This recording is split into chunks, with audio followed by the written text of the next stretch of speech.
शिवकालीन गडकोट म्हणजे महाराष्ट्राचा अभिमान। स्वराज्याचं रक्षण करताना हजारो तोफ गोळ्यांना आपल्या पोलादी देहावर झेललं ते याच गडकोटांनी। शिवरायांच्या वैभवशाली इतिहासाची जिवंत साक्ष असणाऱ्या या गडकोटांना त्यांचे गतवैभव प्राप्त करून देण्यासाठी कोणीतरी निश्चयाचं पाऊल पुढे टाकणं गरजेचं होतं। ते पाऊल उचललं ते युवराज संभाजीराजे यांनी आणि सुरू झाली गडकोट संवर्धनाची मोहीम।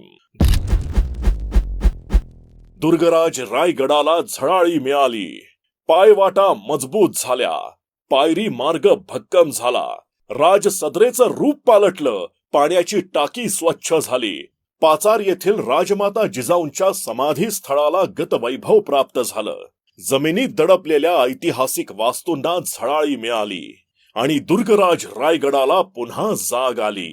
दुर्गराज रायगडाला आली झळाळी, संभाजी राजेंची धडपड कामी आली। शिवरायांना अभिप्रेत स्वराज्य येणार, शिवशाहूंचा वारसा पुढे नेणार, पेनाची नीब या चिन्हासमोरील बटन दाबून संभाजीराजेंच्या स्वराज्य पक्षाला विजयी करा।